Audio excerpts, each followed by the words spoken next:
Saudara terdakwa kenal dengan Jokowi secara pribadi? Enggak. Pernah bertemu? Enggak. Saya pernah diundang ke Belanda, saya pernah diundang ke Australia, batal, visanya udah keluar, tapi tiba-tiba paspor saya dicabut, bahkan jadwal bimbingan umroh saya batal semua. Otomatis itu finansial saya juga morat-marit waktu itu. Tapi saya tidak dendam. Saya orang yang tidak bisa dendam. Catat itu. Baik, saya teruskan. Dalam memproduksi sebuah konten itu apakah ada, misalnya tadi yang saudara terdakwa singgung adalah ada uang untuk Pak Bambang Tri? Ada. Pertama 7 juta. Karena mobilnya nabrak, masuk bengkel, kurang lebih 10 juta akhirnya. Konsep podcast saya itu, misalkan ada, coba nanti dilihat itu, ada seorang ustadz, mohon maaf ya, jalannya pincang gitu kan, rumahnya ngontrak gitu kan, maka saya panggil podcast untuk edukasi ke orang lain ya, pulangnya saya sangoni, rumahnya saya bedah, istrinya saya belikan mesin jahit, begitu kurang lebihnya. Jadi bukan hanya Bambang Tri saja, ada penjual koran yang jalannya cacat, dia kemana-mana naik sepeda ontel, saya panggil, pulangnya saya kasih sepeda motor, kurang lebih begitu majelis. Ya, bukan hanya Bambang Tri. Berarti bukan hanya Bambang Tri ya? Iya. Terus dalam proses video itu yang banyak yang like atau dislike?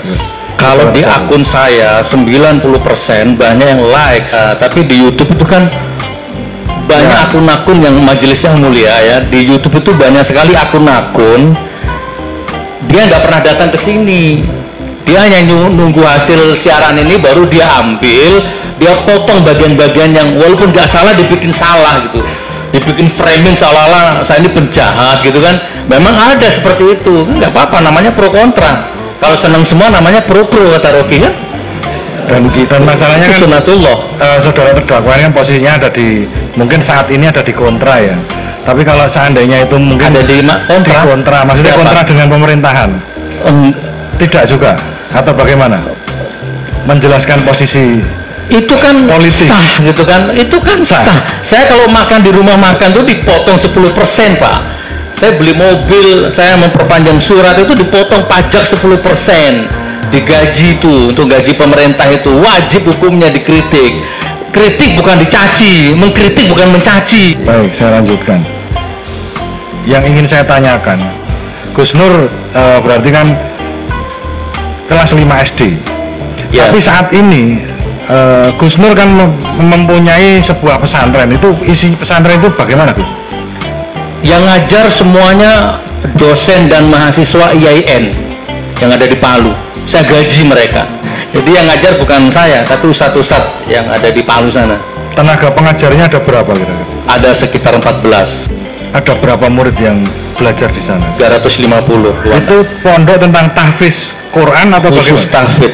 Tahfiz bisa dijelaskan Gus? Apa itu? Khusus penghafal Quran, tidak ada kurikulum yang lain. Penghafal Quran? Penghafal Quran saja, titik, nggak ada komanya. Itu dalam pembangunan pondok itu Gus Nur ini berperan sebagai apa itu? Maksudnya apakah cuma penggagas? Nah, yang punya saya, itu dulu saya dapat wakaf awalnya, kemudian saya bikin yayasan, ada sekitar 15 pengurus. Di tengah jalan cari dana kok nol hasilnya. Akhirnya para pengurus itu mundur sendiri-sendiri, hilang tanpa sisa. Bismillah, saya tekad, saya bangun sendiri, modal YouTube juga waktu itu, dan saya nggak nyangka 1,5 tahun pondok pesantrennya jadi 3 lantai dan sampai sekarang masih berdiri ya? Okay. Dan masih beroperasi ya. Gaji ustadz, makan santri semua saya.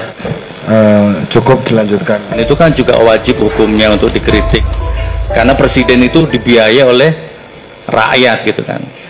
Sama dengan Metro TV, TV One, semua media mainstream itu kalau punya berita seperti ini ya pasti kencang ya ngejar rating dan lain sebagainya. Iya, artinya saudara memprediksi lah setidak-tidaknya bahwa ini nanti akan viral begitu. Iya. Ya, tapi pada kenyataannya apakah ini menguntungkan atau merugikan bagi saudara pada akhirnya? Baik, saya paham kemana arah pertanyaan itu ya.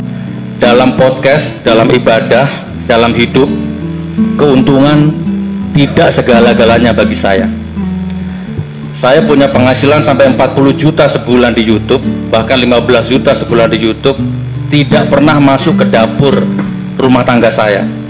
Ya, lebih banyak saya hambur ke orang, ke rakyat, pakai bangun rumahnya fakir-fakir miskin itu. Jadi saya siap lapar, yang penting orang lain kenyang. Itu prinsip hidup saya. Jadi saya bikin podcast, bikin apapun bukan keuntungan motivasi saya. Iya. Lebih begitu. Tapi YouTube channel saudara kan sekarang di breakdown. Itu merugikan nggak bagi saudara? Biasa saja. Dunia ini datang pergi silih berganti. Ya, patah satu tumbuh 1000 itu udah biasa. Kehilangan uang, kehilangan nyawa, kehilangan keluarga biasa.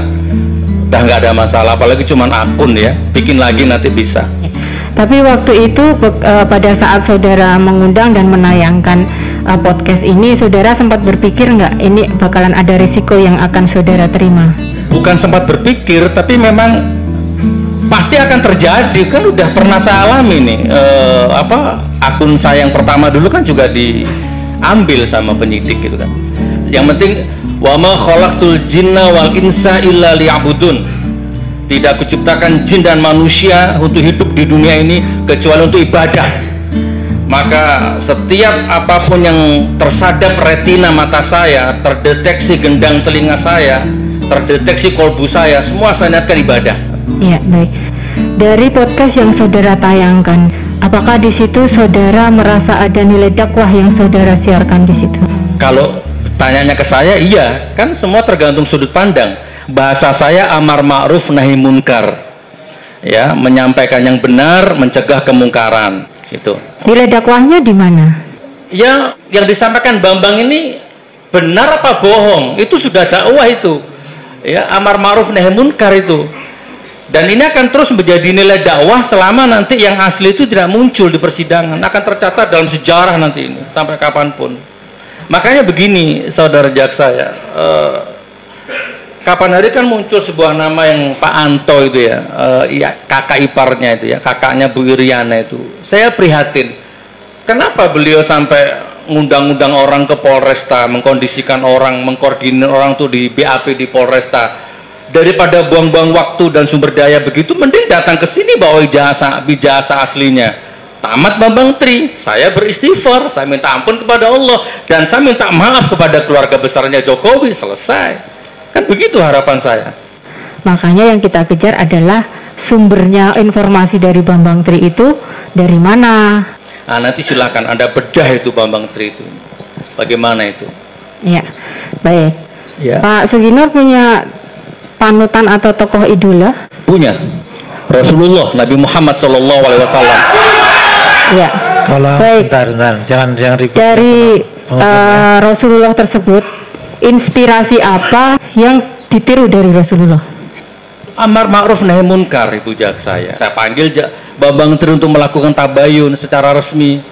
Ya, jangan biarkan keringat orang tuh mengering sebelum dipenuhi haknya. Saya bayar, bahkan Bambang Tri belum nyampe ke rumah sudah saya transfer bisyarahnya gitu kan. Banyak kalau mau diperinci satu-satu banyak. Tapi saya ini umatnya Rasulullah ya, dan saya bisa hidup tanpa angin, saya bisa hidup tanpa matahari, saya bisa hidup tanpa apapun saja, terserah. Tapi saya nggak bisa hidup tanpa syafaat Nabi Muhammad SAW. Insya Allah sudah ada Nur Muhammad di situ, kurang lebih seperti itu.